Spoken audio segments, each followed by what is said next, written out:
Hey, and welcome to Computer Essentials here at Heartbeat Christian Academy.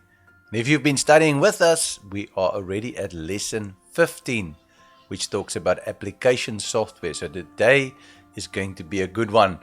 If you want to support our ministry, there is the banking details. And then also if you need to contact us for the notes or anything like that, there is the cell number and the email address. So application software. What do we do with that? Well, we've been talking about the hardware of a computer, and we've been doing some different aspects and disciplines of the computer. But without the software, the computer is useless. And last time we spoke about the operating system.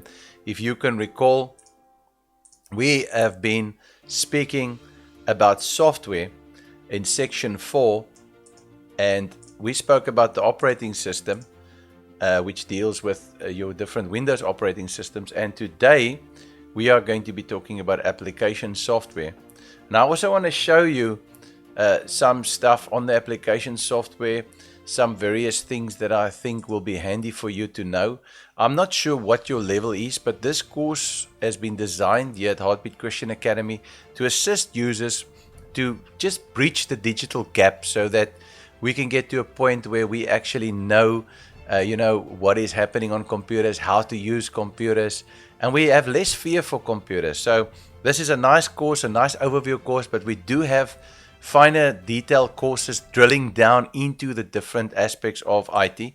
So today we're going to talk about computer programs such as word processing, spreadsheets, games, and they are called applications. Applications are separate from the operating system. And this is what we would call software that has to be compatible with the operating system. And something nice, you'll see I've got a little icon there of Office, which is probably one of the most well-known applications used by most people in the world. Office is also called desktop productivity software. So that means because Office has various different applications. I'm still surprised many days how confused clients are as far as Windows is concerned, the operating system, and then the desktop productivity software. A lot of users are extremely confused and they don't know the difference. And I hope after this course you will know the difference.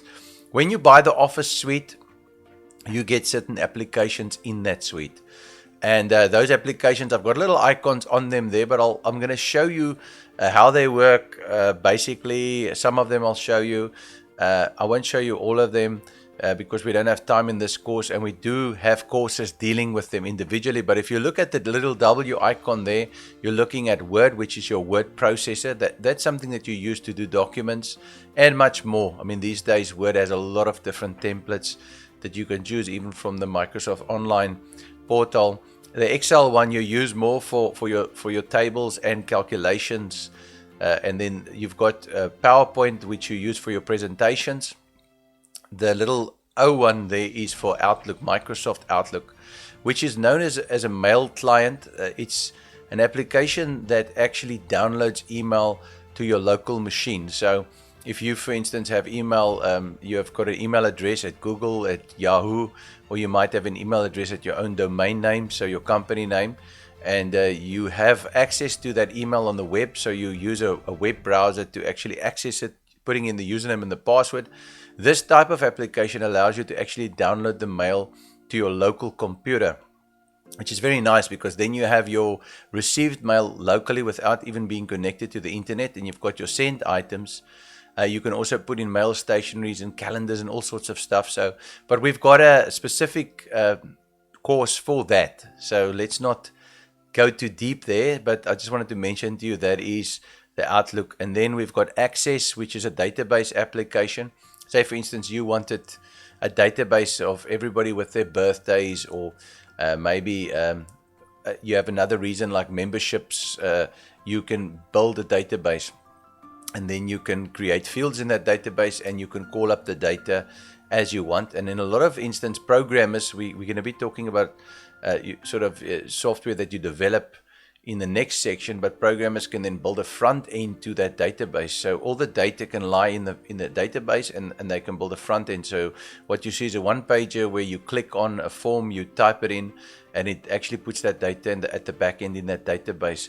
OneNote is just a note software, and then Publisher is more for doing documents, like published documents, so cards and flyers and stuff like that. Although I wouldn't say it's really design software, but there's a lot of templates in there that you can use, and that's basically the ones I just want to discuss briefly, because I don't want to confuse you and make the lecture too long. We are talking about applications.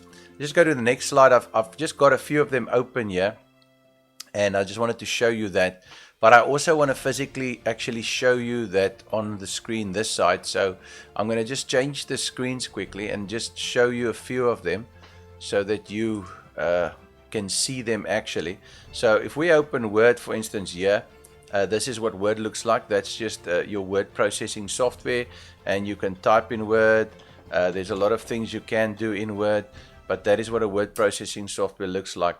Then next, what I wanted to show you was just a mail software, and this is, like I said, the mail client. You've got your mails in your inbox, you've got your sent items, which is nice. This comes in the Microsoft Suite. There's a lot of other things in here, we can't get into those. And there's your calendar, so you can have a calendar there where you can schedule your appointments, link this up with your cell phone. I've got mine linked up with my iCloud, as you can see there, but you can have a Google Calendar, all sorts of things in there. And then also there are some contacts. And I'm not going to show you all the contacts, but I mean, I've got a load of contacts under my iCloud there, and that also syncs with my phone. So that is what a mail client looks like Outlook. And then that is what an audio program looks like. So that is this is VLC, but this is an application that plays audio and video files. So it's got all the necessary controls on there. So I wanted to show you that. Then we've got Publisher.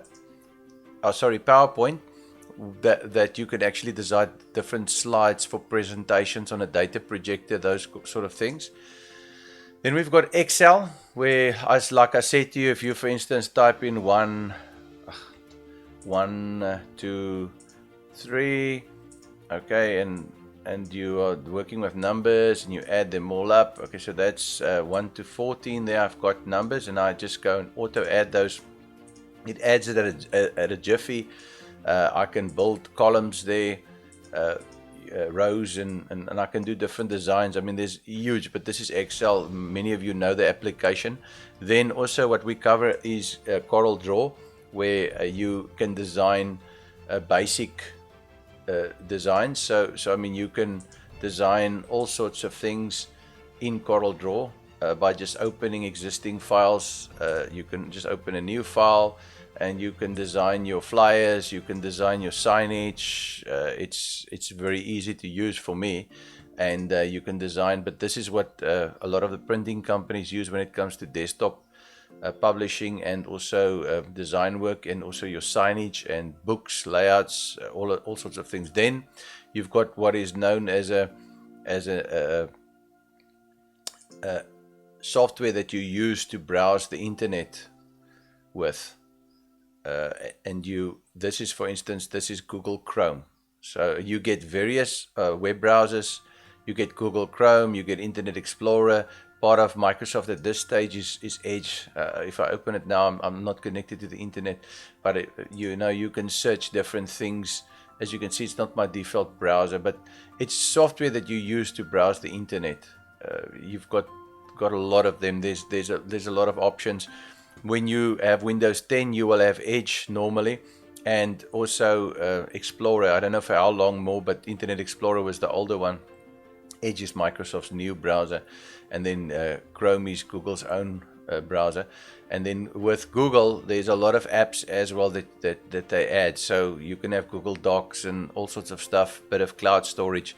I mean, we really can't get into all of that in these lectures, but I just wanted to show you the power of the applications that you use on your phone. And here currently I'm using OBS to actually make this video, which is also an application. So you've got so much different application options, but you need to find out what exactly is going to work for your situation.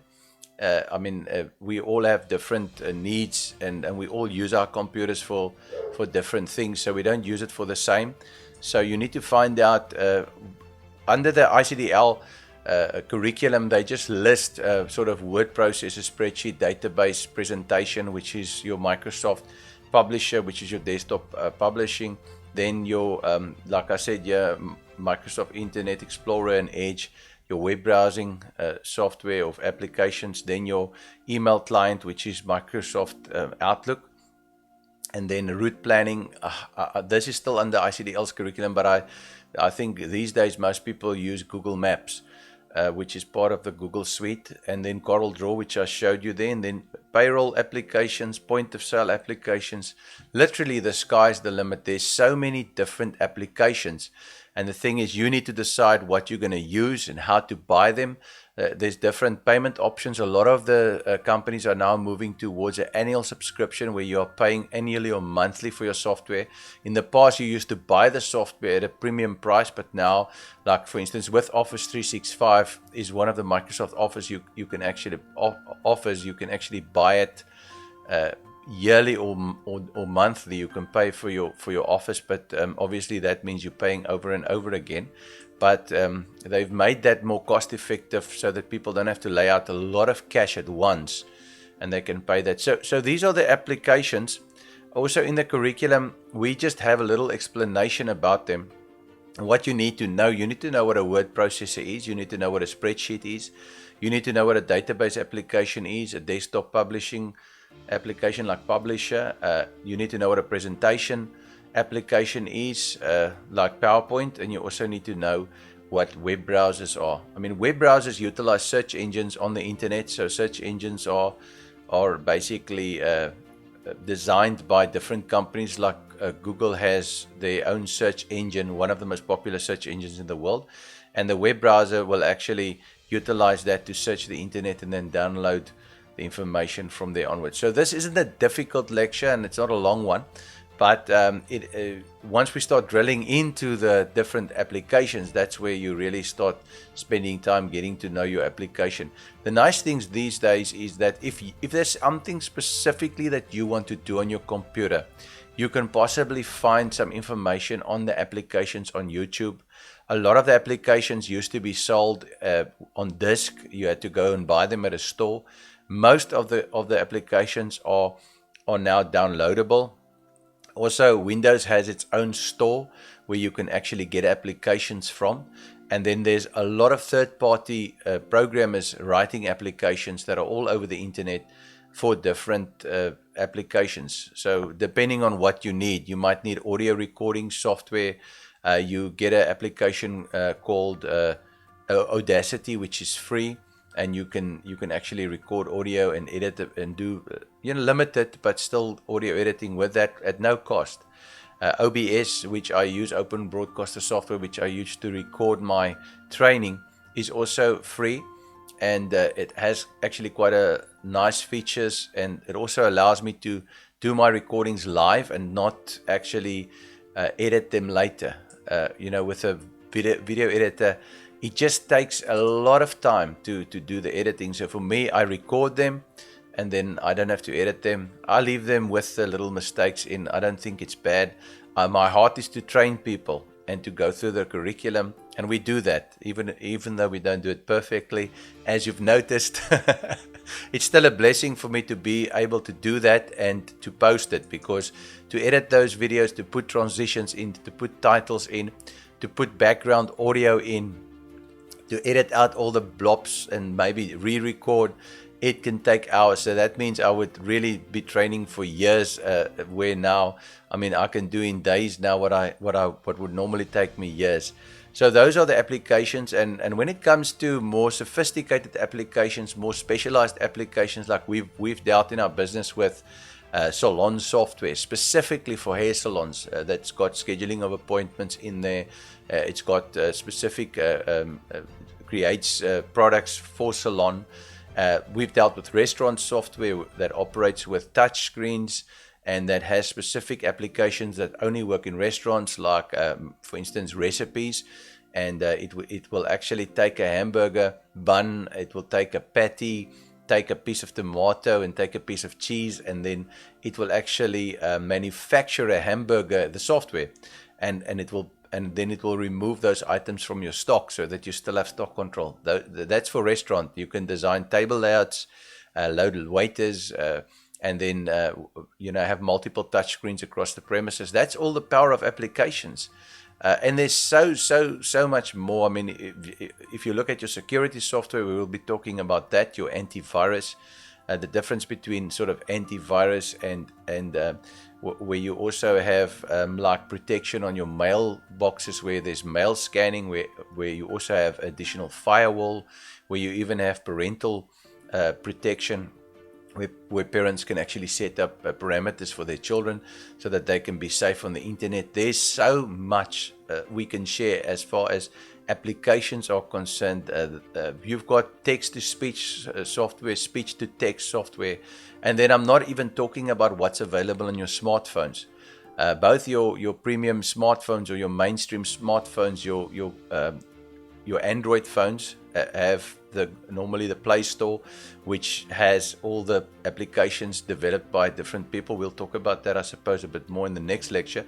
And then also you have your iPhone, which has your own iStore, where you can actually get your applications. So there's a lot of different things you can get. So what we suggest normally for the user is to actually think of your computer when you're building your computer, and we've spoken about the hardware, but when you're building your computer and you're deciding on the specifications, think of what you're going to be doing on that computer, and then you obviously specify your hardware according to that need, and then also look at the software, and then look at the compatibility. I mean, don't buy a Windows 10 operating system if you want a product or a software application that's designed for Apple, for the Apple environment. Then you have to actually buy an Apple PC, and vice versa. Don't buy a Apple computer, but you're going to work in primarily a Windows environment. It's those little things that users don't always think of that we like to mention, because then you can make a choice, a correct choice. If you're buying a laptop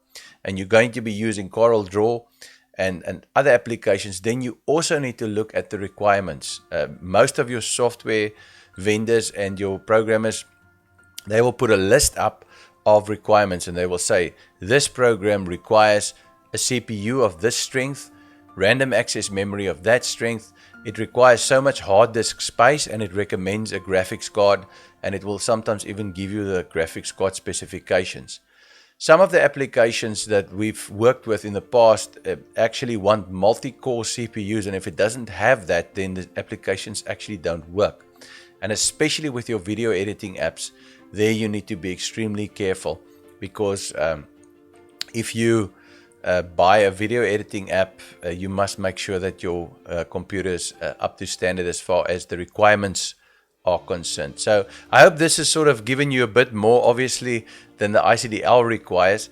But I thought, because applications are critical and users use them every single day, and we store all our emails on them, all our letters, all our documents, and sometimes even our children's photos are in those applications, our precious videos. It's important for me to give you all the necessary information that you need to actually make an informed decision. This has been lecture 15. We're talking about applications, and I will see you in the next lesson, lesson 16, when we start talking about systems development. God bless.